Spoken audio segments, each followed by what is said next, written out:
تماشاوان هجا دوی بشامیا صحبت دا دوی بشامیا میوان دا اما حول بدن حتی ساعت 11 لقال هفدو می بحثا دیروگنوسه کی بکن لیکولینره کی بکن نویسکاره کی بکن ام تکارم بجن حقوق ناسه جی جنیز و امناس بکن لی تأثیر اویه کی خریب گرینگ دوار کردی دا دیروکا کردان دا جیه کی گرینگ دیگرش بلکو لیکولینن وی خباتین وین کو وک اکادمیک مرد کاره بحث بینه دوار کردی دا جیه کی گرینگ دیگره ایرو می بحثا ولادیمیر مینورسکی امه بکن او کیه گلو چه خبات کرنه درباره کردی دا کردواری دا میوان یکان حول بدن حتی ساعت 11 می خبر بدن او کسی که نهال من تماشا دکن سر اکران TRT کردیه یعنی سر رادیو امیا کردی المگو دارید کن وجد کارن بشتار برنامه ون به پیام خواه مساج خواه درباره مجارا مدا فیسبوک و توییتر و اینستاگرام و ختم یا واتساپ حاضره وکریه و کار مساج خو بشینه نوا پروگرام دیگه از حول بدم مساج وجی بخوینه میوان کی من ج سلیمانی هات به اصل خو حلب چیه ج حلب چیه لی خباته کی کریه فرناکه همش کدره به جبرکو امیرو الودر لاقی هفدو هاتن ایرو میوان منه جبرکو خباته کی سر واره کردی کریه خو او خوشی بگو ما کرده تو چند دکتر طارق محمد خوجه ایرو میوان من از بینید بخیر هاتی سر سراس سر شوار هاتی طارق محمد الرحیم او رحیم بله و چقدر دست که دست خالتی جدی بجم عفو که خوجم لیبور نخود خوازم طارق محمد او رحیم خوجه ایرو میوان من دوچند دکتر او بخواه لزانینگه ها صلاح الدینه یا لامبجن هرما کردستان عراقی لی وقتا که جیل سر ام بجن زانیگا ارتوک لیجه خبات ویجی هبون ام هنک ما مستناس بکن از بینی ام هنک تناس بکن اجاهی هم دست برنامه خوب کن کیه طارق خوجه از بینی زور سپاس مامستا سپاس بو برنامجات بو خبات و کلجانی تو لقلم برنامه دستان خوش به بقشتي TRT كردي برنامج كاني استراتيجيتي او میتۆدەی لەسەری ئەڕوا جێگەی دەستخۆشیە جێگەی سوپاسە بۆ هەموو کوردێک لە هەر کوێیەکی دنیا بێ چونکە گەلی کورد زمانی کوردی پێویستی بە خزمەتە وەکو هەموو زمانێکی زیندوی دنیا میدیاش تەلەڤیزیۆنیش رادیۆش خزمەتەکە بە زمان بە ئەدەب ئێمەی کوردیش لە ڕۆژهەڵاتی ناوەڕاستە پێویستمان بەوە هەیە کە زمانی خۆمان وەک زمانێکی خوا کرد بە گەلێکی داوە خزمەتی بکەین TRT کوردی توانیوێتی و کارەکە لەسەر ئەم استراتیژیەتە جێگەی دەستخۆشیە و لە باشووریش خەڵکی باشوور و شارەکانی هەرێمی کوردستان بینەری خۆتان هەیە خزمەتەکەن دەستان خۆش بێ خۆشتر مۆز بەندە لە شارۆچکەی هەڵەبجەی ئەو کاتە هاتوومەتە دنیا دواتر ئیساکە شارەکە بۆتە شارێکی گەورەتر وەکو ویلایەتێک وەکو پارێزگایەک ناسێنراوە تا ساڵی 1970 کاتە تەمەنم 14 ساڵ بوو کیمیاباران و قەتلی عامی هەڵەبجە چێبوو و ئاوارە و دەربەدەری ئێران بووین لەوێ 2 ساڵێک ماینەوە دواتر گەڕاینەوە مەملەکەت و زێدی خۆ لە سولەیمانی ئامادەیی واتە لیسە تەواو کرد بۆ خوێندنی زانینگە چوومە هەولێر لە کۆلێژی ئەدەبیات لە بەشی مێژوو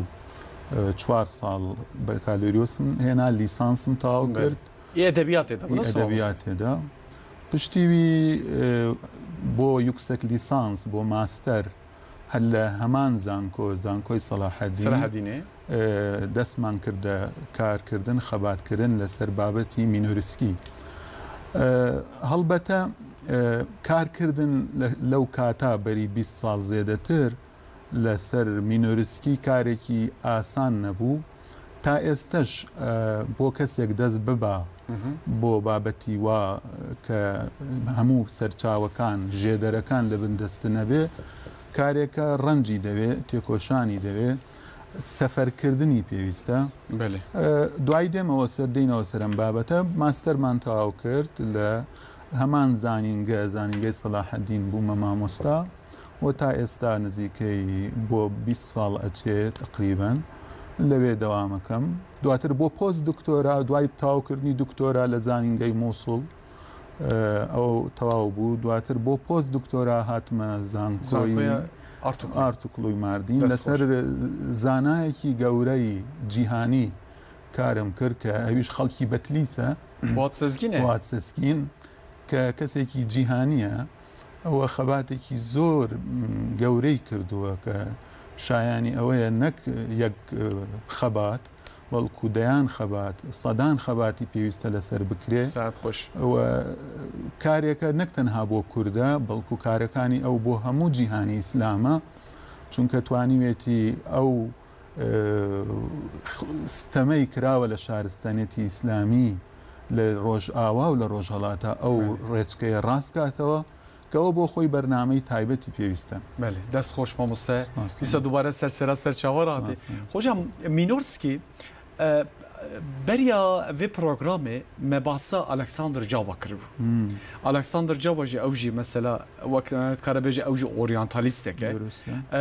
Lê tevî bi ser balyozxaneya em bêjin ya Rusyayê xebatekî kiriye bi awayeka din hatiye piştê ku ji em bêjin ji bölgê ji heremê dertê însanekî dinê navê de dertê ji ber ku însanan nas dike, Kurdan nas dike, qewmên yên Îranê nas dike filan bêvan. خباتێکا ویە ئارشیڤێکا ویە gelekî mezin û qîmet jî heye zanîgeha Artukliyê jî arşîva wî derxist û xebatên wî jî wek berhemekî kitêbek jî çap jî kirin. Saeta wan xweş me jî behsa Alexander Caba kir wextê ku me behsa dîroka Kurda bike sê çap sa nav dertîn yek ji wan Alexander Cabaya ku xizmeteka mezin ji bo Kurdan kiriye. Ne Kurd e ne Misliman e ne ji bölgeyê jî lê xebatekî kiriye. Her bi çi awayî be xebata wî niha زێرینە و ئەم باس دکن jî çavkaniyên wî ku berhev kiriye heqeten jî hêjayê hêjayê xeberdan hêjayê bername ji meriv serê çêke. Îca Vîlade Mêmînozkî jî heman wek Alexander Caba ez dibînim. Yani ew jî xebatekî kiriye lê qada wî di dîroka mesela Mêjiya Kurda da gelekî tê derketiye pêş li heremê derketiye pêş dema bahsa Selahedînê Eyyûbî dike wê heyamê dike. Îca ez benî Mînozkî kî ye? Ji bo me menek biçe bas kir ji bo me Kurdan çi giringiya wî heye çima îram vir bahsa Mînozkî dikin ez vê سەرەتا زانست یا چوون بە شوێن زانستا میلەت ناناسێ سنوور ناناسێ دین ناناسێ ینی دین نابێتە ڕێگرت و ئەوەی لەسەر دینێکی تر قسە نەکەی خەبات نەکەی بەڵکو دین هەوڵی ئەومان پێدا هانی ئەومانەدا یەکتری بناسین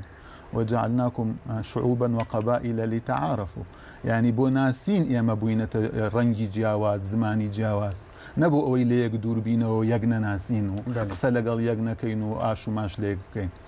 بەڵکو زمانەکان ڕەنگەکان جیاوازن بۆ ئەوەی یەکتری بناسینەوە ئەگەر هەمومان وەک یەک بین یەک ناناسینەوە هەمومان وەک یەکین ینی جیاوازیمان نابێ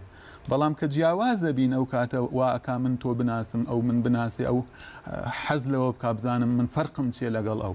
جا ڕۆژ هەڵات ناسان بەگشتی لە قۆناغێکا دێن تێگەیشتون ینی ئەوروپا ڕۆژئاوا بەگشتی لەوە تێگەشتووە کە لە سەردەمەکانی ڕابردووە بە چەک بەهێز بە شەڕ بە خاچپەرستی بە هێرش ئەویست بێت ئێمە بناسیێ و ئێمە کۆنتترۆلکە مەسەلەن لە سەردەمی سەلاحەدینی ئەیوبیا کە 200 ساڵ خاچپەرستەکان هێرشی لەسەر یەک ئێنن حەوت هێرشی گەورە گەورەیان هێناوەتە سەر جیهانی ئیسلام و قودسیان بۆ 90 ساڵ داگیر کردووە کە ئەمە سەری نەگرت ئەمە کۆتایی پێ هاتوو ینی دەرکرانەوە و چوونەوە مەملەکەتی خۆیان جارێکی تر ئەوروپا و ڕۆژئاوا کاتە هێز پەیاکاتەوە ئەوێ جارێتر کۆنتترۆلی دنیا بکاتەوە فۆرماتی ڕۆژهەڵات و ناوەند هەموو ناوچەکە بکاتەوە ئەم جارە بەهێزی سەربازی نایەوێ بێ بەڵکو سەرەتا موژدەدەرەکان ئەنێرێ میسیۆنێرەکان دەنێرێ جارێکی تر خەڵکەکە لە ناو بناسێ یعنی ئەفژی ئەوکەکە تارزەکە دنێک و ودر تخب بن حمايه خو نفس زبني طبي او هموي وسيله يعني بتشكو فلان بفان شنو ابو افجر اويا كادنيه لو ماجي مينورسكي دشينا نفس يعني اما يبقى او نقطه البته من بقشتي باسي يعني اشتكي عامه كم كفلسفه دروزبوني روجالات ناسي تشي ومينورسكي وهاوشي وكاني كبرهمي او عقليه او اللي تيجشتن كشون سيد روجالات كان شون معامله لقى روجالات كان لو سرچاوي قرتوا لصالي 1312 ك لكنيسه كبريا دري لوي جاركي تر ميسيونير كان بنيرن برو روش اوا برو روجالات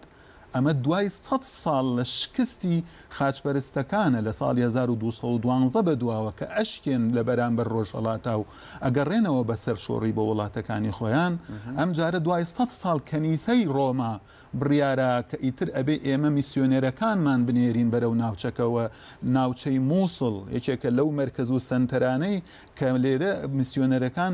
لەوێ ئەمێننەوە بۆ نمونە ئەنی کە من دیراسەم کردووە ئەمە یەکێکە لەو هەنگاوانەی یەکێکە لەو مەرحەلانەی کە ڕۆژهەڵات ناسی لێوە دروستە بێ سەرەتا من لە ئەمەنی تێزەکەمدا باسم کردووە کە ڕۆژهەڵات ناسان یەک جۆر نین یەک شێوە نین یەک گروپ نین بەڵکو من دابەشی 5 گروپم کردو لە 5 گروپ تۆ ئەتوانی ڕۆژهەڵات ناسەکان تەسنیف و ڕیزبەندی بکەیت بکەیتە 5 گروپەوە گروپی یەکەمیان کە لە ساڵی 1312 دواوە دێن زیێدەتریان زۆرترینیان میسیۆنێر و مژدەدەرەکانن ئەوانەی بە ناوی ئاینەوە بە ناوی بڵاوکردنەوەی ئاینی مەسیحیەوە بە ناوی ئاگالیەبوون لە خریستیانەکانی ناوچەکە دێن بزانن لێرە خریستیانەکان ژیانیان وەزعیان ڕەوشیان چۆنە لەگەڵیان بکەونە تەماس مینۆرسکی بەسەر ناکەوە وێ قۆناغی مینۆرسکی نەبە ئەوە میسیۆنەریە ئەوی میسیۆنەری نەهات ئەو دەرچووی زانینگەیەکی زانینگەی مۆسکۆیە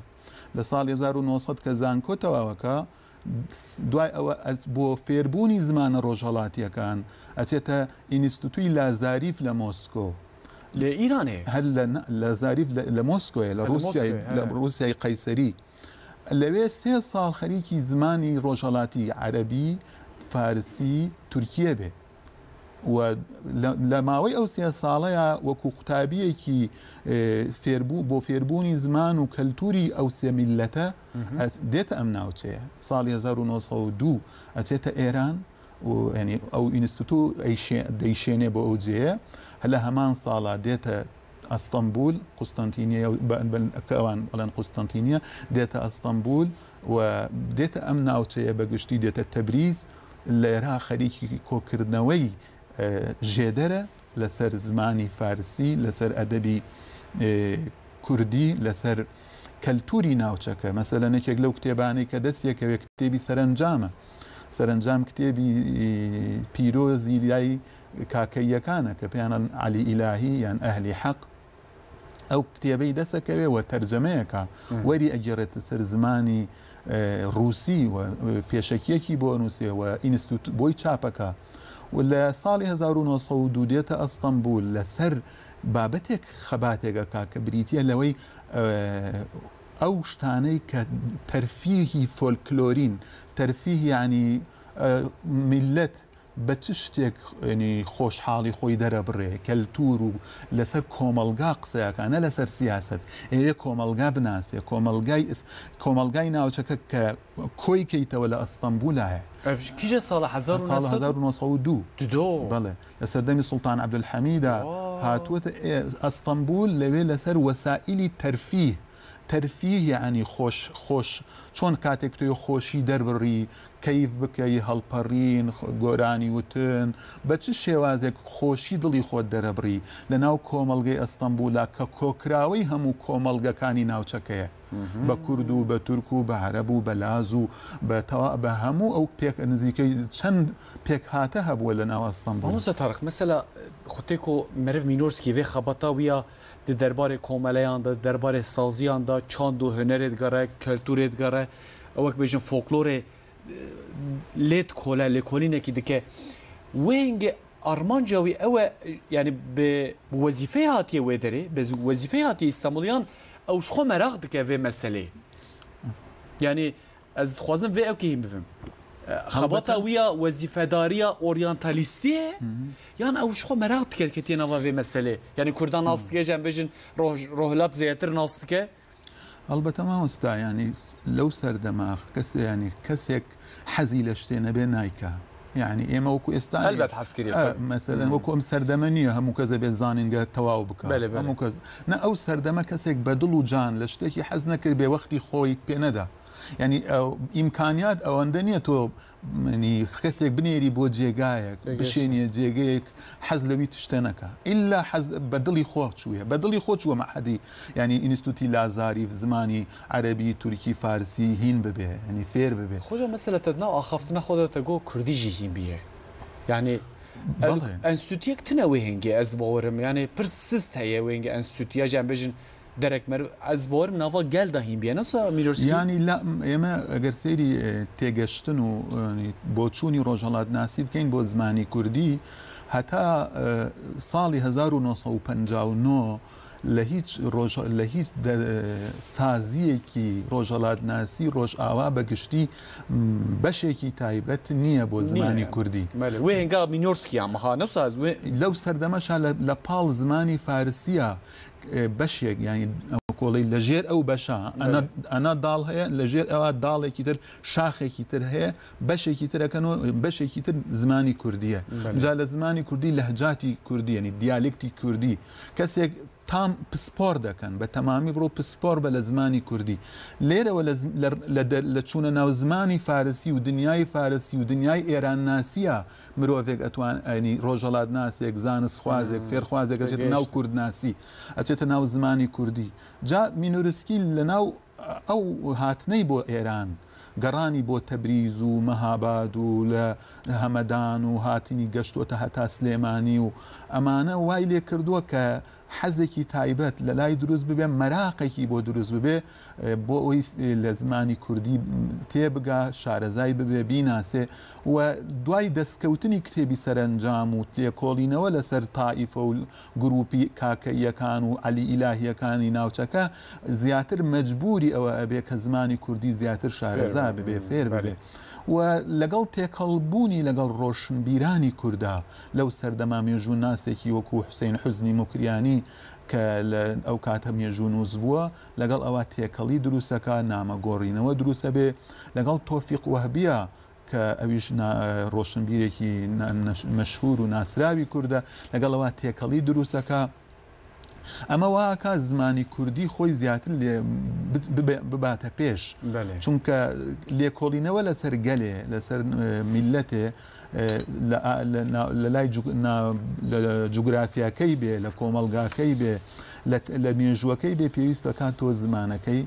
شارەزا ببی و بیزانی هەڵبەتە نووسینی ئەو بۆ زمانی کوردی بەقەدەر فارسیەکە باش نییە ئەوەندەی لە فارسی چوەتە پێش لە کوردی نەچوەتە پێش بە حکمیەوەی زیاتر ممارەسەی کردووە بە زمانی فارسی مامۆستا بەسەلا وختێکم من سەر مینۆرسکی لێکۆلینێکی کرد دەما زانینگە هێدا بووم من مینۆرسکی سەر لێکۆلین کرد وسا هەنێک گوتنên مینۆرسکی دەرکەدن پێشیان یعنی هەنێک نویسکاران دیرۆکنووسان سەر مینۆرسکی مەسە وەک گوتنە ئەم دکارن مینۆرسکی وەک بابێ یەن دیرۆکا کووردا ئێکۆ جارە یەکەمین نویساندیە مەرد کارە وی بەحەسبینە مەرد کارە بێژێ کو ئەو یەکەمین شخصێک و سەر دیرۆکا کوردان خەباتێکی کردیە گەلۆ ئەڤێنا مەسەلا ڕاستیەوەی هەیە نزانم یا یەژێژی وانە ئێکۆ دەبێژن ئەلبەت ڕاستیەکە li ku derê ew xwara dikirin yani em bêjin çavkanî ji ku derê dikirin yani metodolojiya Minorskî ye xebata wî ya berhevkirina em bêjin kitêba ya jî coğrafyê hemû zane çi ye mesela meriv çawa dikare Minorskî dêne ku derê yani ku dera Kurdî etwanî bilê Minorskî Kurdnasekî gewre mezin e کوردناسێکە هەڵبەتە لە رووسیا کە لە رووسیا وەکو وڵاتی رووسیا گەورەترین دەستگای ڕۆژهەڵات ناسی لە رووسیایە لە بریتانیا هەیە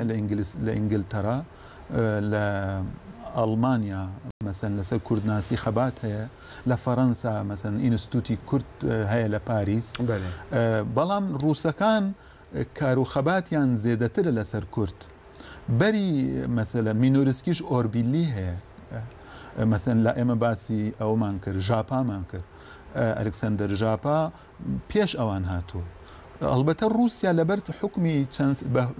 لەبەر چەند هۆکارێ ئەتوانی بڵێ کار و خەباتی زیاترە لەسەر کورد بە حکمی ئەوەی کە ڕووسەکان سنووری ڕاستە و خۆیان هەیە لەگەڵ ناوچە کوردیەکانە ناوچە کوردیەکان ئەگەر لە ئەرمەنستانەوە دەست پێ بکەیت لە جۆرجیاوە لە گورجستانەوە لە ئازربایجانەوە بێ خوارێ بیتە ئێران ئەمانە جوگرافیایان نزیکە لەگەڵ ینی هیچ شتێک ناوبڕێک نییە دەریایەک نییە هەم پێکەوەن و لە ناو خودی رووسیادا کەمینەی کورد هەن مەسەلەن کوردۆیف قەناتی کوردۆ ئەمانە خۆیان کوردن و بەڵام بە رووسی خوێندویانە خوێنەوە لەسەر کورد خەباتیان کردووە ئۆربیلی کە خۆی مامۆستای گەورەیانە لە دوای ئەوانە وەکو بڵێ نەسلی یەکەمن نەسلی دووەم مینۆرسکیە مینۆرسکی یەکێک لە هۆکارەکانی مەشهوربوونی ئەوەیە کە لە رووسیا دەرچوو کە تا بە رووسی دەینووسی ناسرااو نەبوو زۆر ینی قەتیس بوو سنووردار بوو نووسینەکانی چکە بە رووسی ئەنووسرێت لە جیهانێکی سنووردارە بڵاوە بێتەوە بەڵام دوای هاتنی بۆ فەڕەنسا بۆ پاریس دوای جێهێشتنی سیاست یەکێکی ترش لە هۆکارەکانی گەورەبوونی مینۆرسکی ئەوەیە سیاسەتی جێهێشت دوای ساڵ 1970 کە ئێمە دەزانین لە رووسیا کۆدەتایەکی و مێژووی ڕوئەدا قۆناغێکی تر لە دەوڵەت داری دروستە بێ لە رووسیا و لە ناوچەکەیە مینۆرسکی کە تا ئەو کاتە پیاوی دەوڵەت بوو سکرتێری وڵاتەکەی بوو لە تاران لە تەبریز لە ئەستەمبول لەو سەردەمەیە دوای ئەوەی کە ئەو شۆڕشە دروستە بێ ئەو کۆدەتایە دروستە بێ ئەو شۆڕشی ئەکتۆبەر ئیترس مینۆرسکی ناگەڕێتەوە بە وڵاتەکەی خۆی بەڵکو دێتە پاریس لە پاریسیش 3 تا 4 ساڵێکیش هەر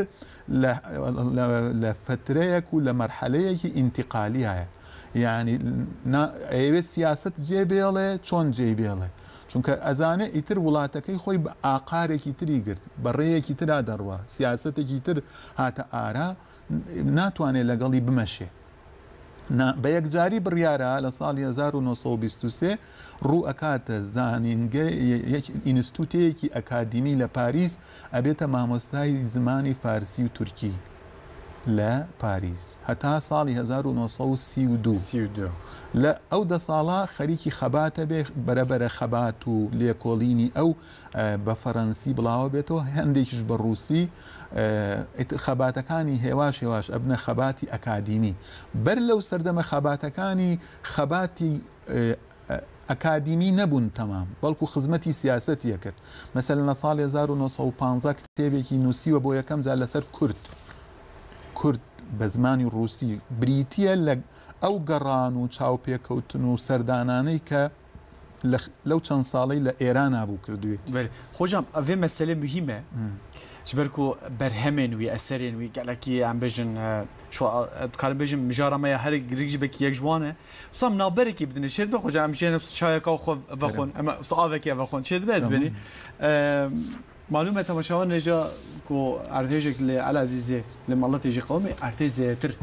ئینەمتینە بیراخۆ دەما ئارتێژدا دەبێ مەرف کش بکێکە لە ئەvê پرسێژی گەلێکی گرینگە مە ji پرسپۆران jî pirsî me ji gel jî pirsî pêka gel çi bersiv daye em wan temaşe bikin û nizîkî di 3 deqe dûra dîsa me li vê derê me behsa mînorskî bikin û berhemên wî yên ku bi navê Kurd me behsa wan bikin kerek temaşavanên êja îran behsa mînorskî dikin vîlademên mînorskî me ji destpêka em bêjin serecama vê mînorskî yani vîlademên mînorskî ku hatê rohlata navîn li wê derê xebatekî dike û heta ku vegeriya çû Parîsê û piştîveyekê jî kitêbên ku berhev dike tiştê ku dibîne jî wan jêkan jî çap dike lê tiştê ku me eleqedar dike yani Kurdan eleqedar dike em ê servaniyêkan jî em ê bisekinin berhemên wî em ê li vê derê em ê xeber bidin îro mêvanê min jî li zanîngeha Selaheddîn ya li Herêma Kurdistana Iraqê li Hewlêrê Doktor Tarık Muhammed îro mêvanê min ez bên dîsa dubare te bixêr hatî sersera ser şavar hatî em hatin heta derekî bi berhema wî ya bi navê Kurd te ku ez bênî بالروسية نفسينا نفسها بزمان الروسية أو يعني دور ده بحثا دیروکا کردات که بحثا چاندا کردات که برهم که چه از بینی؟ او سردم مینورسکی یعنی وکوتمان پیاوی دولت دیپلمات کاره لبروا نوسینکانی یشتر نبون یعنی زور یعنی درین نین قول نین کورنینه اما وکو بیجی بینینه چاو پیکوتنه چه دیتی او نوسیه ولا سر غلافي برجية كمي رسمي خولقل دوسي كسين عشيرتين كردين إيران لسر كتاب ليخستيه واو بلام جلي أو لسر جلي خو جليكي عسكري روسي لسريوية يعني مينورسكي لجليكي يعني برجي جلي عسكرية اما او كتابك لصالي 1968 دكتور معرف خزندار وريد جرت سر زماني عربي وايمال للري او ترجمه عربيه بو كتابه اشنا بوين ناسيمان ودواي ورجهات سر زماني كردي لباشور كتابك بيويسته هر کس يعني كرد حسب كرد بناسي او كتابه بخوينه فايده هي لسر كومالگي كردي سوسيولوجي كردي تشتي باش تدا يعني كتابك تبيني يعني مثلا تو دي مثلا دي باجاركي تش ببيني يعني بالكيش بيبوتو او بنوسه او انت او تو ماركريه كتابك باشا بلام هري كتابي باشي مشهور يا خباتي پر مشهور بأكاديمي أو صالي 1927 صالي 1927 دانشنامه إسلام Encyclopedia of Islam كالإنسيكلوبيديا جهانية ده برجن ده مجلدا لحرفي أي لبيتي أي حتى حرفي زد لتمام الدنيا رجلات ناسان لسر جهاني إسلام تشهد لا بيتنوسين عنوان بوي دانايا ونوسية يك جوان كردستان وك لجهاني إسلام تيرميك أبيتا ناسين أو دانا كي بنوسي كي بو أوي دزني شانكر مينورسكي وجارة كمين أنا أزبني مينورسكي أو كسبو كهري كسي شياو لايق ل البته او کمیسیون کبون او دزنیشان دکرد مثلا لسر عرب چند روجالات ناسک بنوسه لسر ترک چند روجالات ناسک بنوسن لسر ایران فارس لسر کرد مینورسکی دزنیشان دکرد خباتی کی زانستی اکادمی دنوسه سال 1927 لحرفی کی اي بي سي دي اي اف او تابسي تا حرفي كي يو ار دي بلاوده به انجا دوای او هەڵبەتە بە زمانی ئینگلیزی بە زمانی فەڕەنسی بە زمانی ئەڵمانی بڵاوە بە ئێستا بچی لە هەر کتابخانەیەکی دنیا بخوازی لەسەر کورد شتێکی بزانی یەکێک لەو تشتانە بێتە بەرچاویتە لازمە تۆی ببینی ئەبێ بچێ سەر ئینسایکلۆپیدیا ئۆف ئیسلام و لەوێ خەباتی مینورسکی ببینی خەباتێکی واکە دواتر کرایە فارسی کرایە کوردی کرایە عەرەبی کرایە تورکی وأم مقالة بويا سبب أوي محمد أمين زكي بك صالي 1948 وفاة كريا أو لو كأو مقالة ديت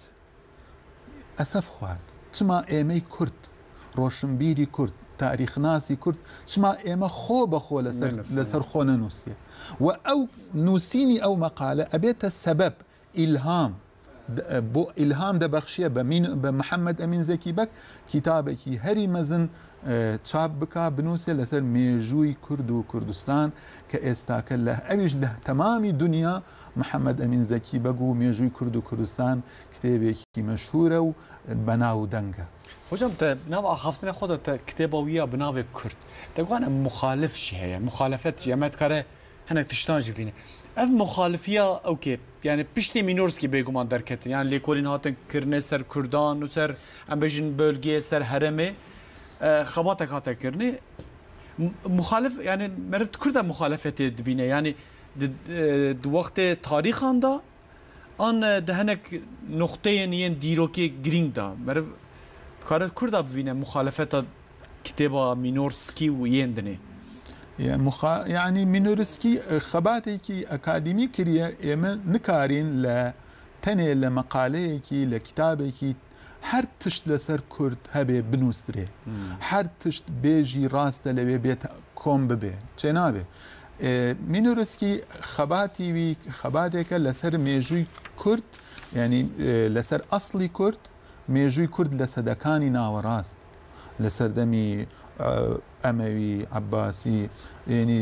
سەردەمی عوسمانی هەتا سەردەمی قەرەقۆینلۆ ئاقۆینلۆ ئەو سەردەمانەت ینی بەحسێ دەکات یعنی سەردەمی نوح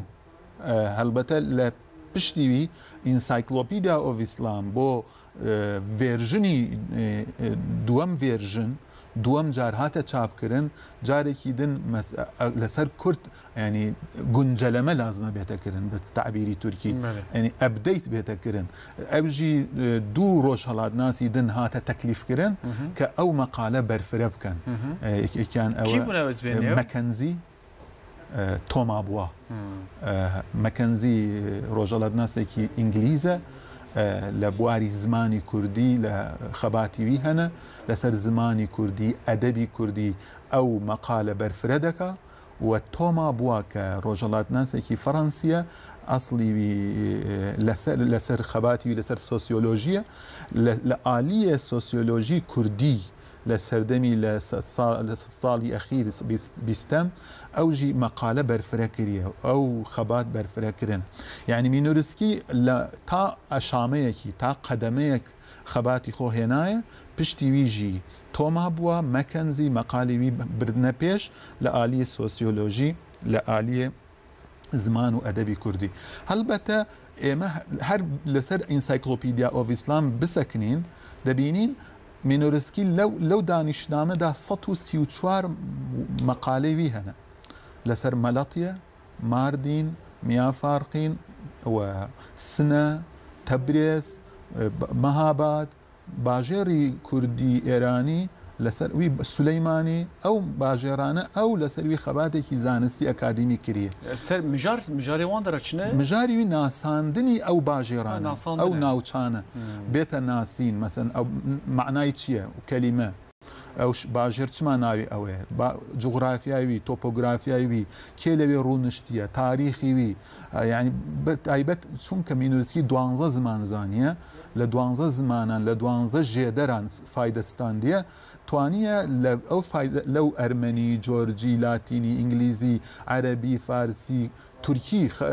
بیلگی بستێنێ توانێتی شتی باش بخاتە بەرچاوی خوێنەر شتێکی هەری مهم لە خەباتی مینۆرسکیە لازمە دائیم بەری خۆ بدەینێ ئەوژی خەباتێکی بی ئەوە لە پشتی ئەو ئەمەکلیبوونی خانە نشینبوونی ئەوژی خەباتێکی وی هەیە لەسەر ستەدیز ئۆف کەفکەشیان هیستری ینی لەسەر قەفقاسیا کورد لە قەفقاسیا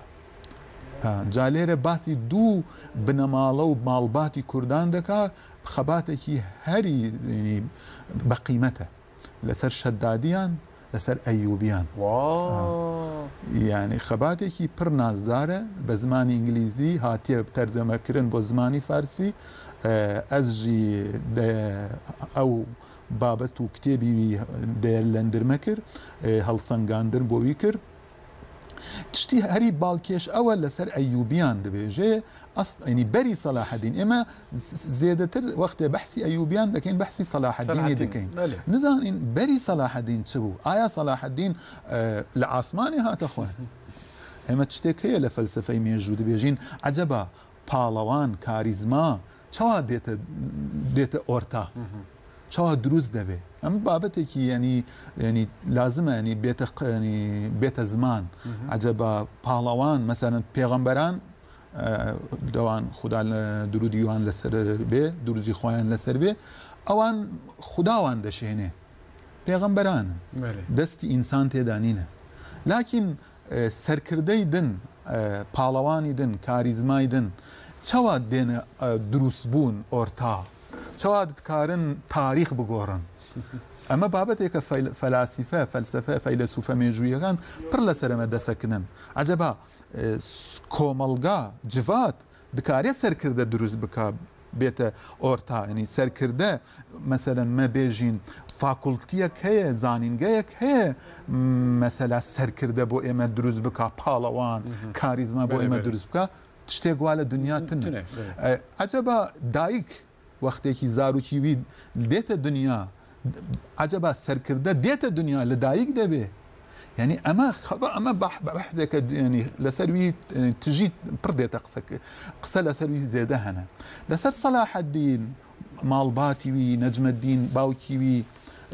با بيري وي كالكيوان شادي امان لدوين هاتنا دوين باجيرك يا جن ناوتشيك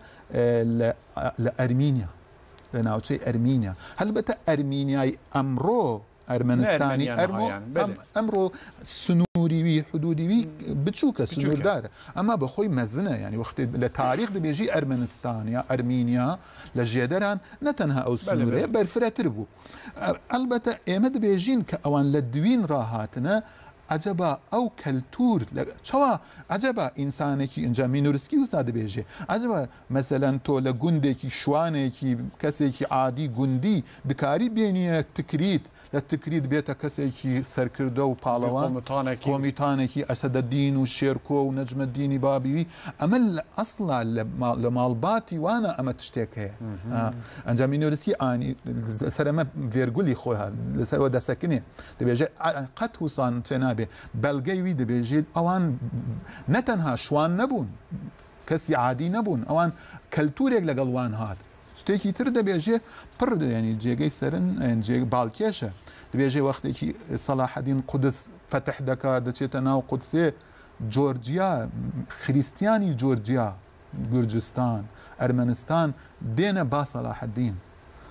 دەبێ ینی عەلاقە و پەیوەندی چێ دەکەن وەکی بێژن دەبێژن تۆ خەڵک ئەسڵی خۆهی منطقي مي لآلية ما لبري بابيري تو كالكيتا لوي هاتنا لجمبونا او تشتكي دن بو ايما دردخا او تيكالي ناوبرا خريستيان ومسلمان لو سردما يعني تشتكي اسايب علاقه خوشحالي بو بشتي صلاح الدين وقت صلاح الدين قدسي فتحكا شما خوي دي برو شامي برو ماردين يعني برازاي دقات اخلاط بله يعني من الرزقي دي بيجي شما برازاوي كري ملك عادل ناوي اشرف كم كري ملك عادل براي صلاح الدين او شوا حزدك بتشي حتى بقات خلاط لكيره خلاط لكي سينور ارمنستان او كل انجا او لشامي وفادك لدمشق صلاح الدين ايوب شما يعني ايوبي يعني حز كرنا بتشنوا برو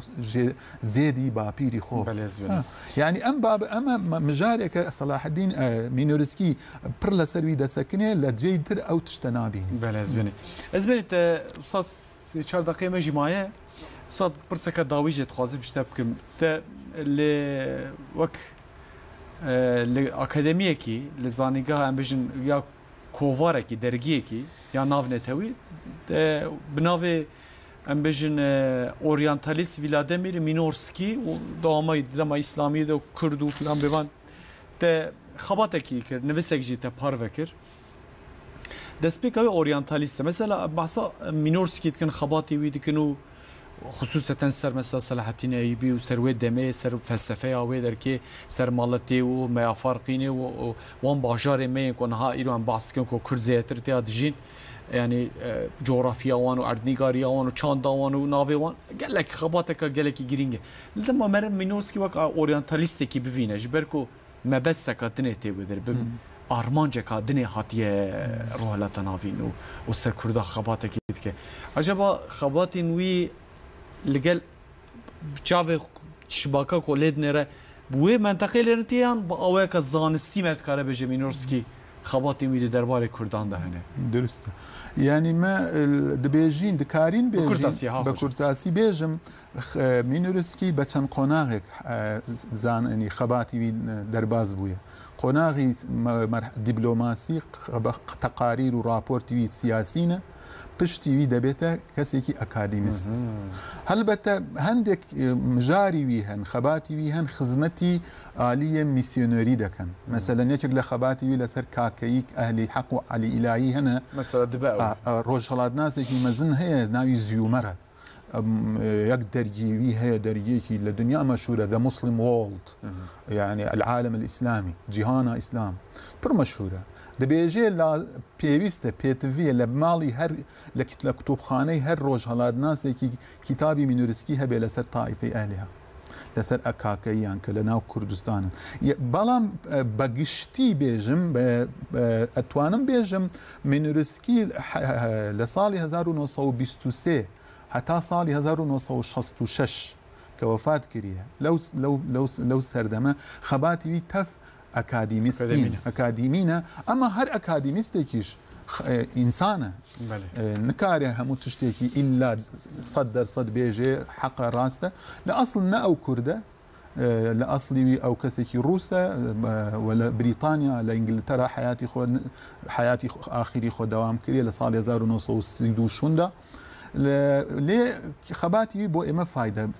فایدەی زێدەنە چونکە لە پشتی بەستێ بە قەیناخ و ژێدەری زانستی عەرەبی تورکی فارسی ئینگلیزی بۆ ئێمەش خەباتی زانستی ئەون بەڵام ئەبێ هەم ئەمجا من لە ناو خەباتی خۆتێزی خۆ یەک بەش تەرخان کردە بۆ تەقییم و دەیەرلەندرمە و هەڵسەنگاندن بۆ خەباتیوی کە ئیلا لە جێ هەیە ئەو شاشی کردە شتێکە ئاساییە ناو خەوات خلاص بوو یان هێ دەوام دکرد خەبات تەواو بووە بە زمانی عەرەبی چاپ بوو بە زمانی کوردی چاپ بوو وەک کتێب یانی کتێب چاپ بوون بەس خۆش خۆزیە کتێبە نا هەیە مەردکارە پەیدا کە خۆشم بەوە کتێبێ بێژم پەیدا دەبێت لەسەر ئینتەرنێتژی هەیە و لە باشوور هەنە زێت دەست خۆش وڵاتەوە بێ تاڕ خۆشم سەر سەر چاوەڕ هاتیە بینەر لەوە ممکنە بینەر پڕ لەگەل لە باکوور لەهجەیوان سۆرانی تامفام نەکەن بەڵام ئینشاڵڵا ئێوە ئەگەر زێدەتر کەسی سۆران بۆ بەرنامەی خۆ داوەتکەن هێواش میلەتی مەش بە زمان لەهجەی سۆرانی زێدە ئاشنا بن زێدە ژبەر و کەسێن و سۆرانی داخفم کورمانجیژی فێم دکن یانە ئەوەیەک کێماسیە مەیە کورمانجی سۆرانی فێم ناکرد دوێ ئەف کێماسیە خۆشی ئەمژیش هۆلێ ڕاکرد یان ساعتاتا خۆش بێ ماڵەتا ئاوا بێ دۆچەند دکتۆر تارق محەممەد ئەو ڕەحی میرۆ میێوانێم بۆ تەماشاوانە هێژا مراست کنوس ئەو ڕەحیم چێ بووە ژار میێوانێم بوومە باسا مینۆرسکی کرد سبێ هەمان ساعتدا من لەگەل هەفتوو بم پشتێ بەرنامە ئەمە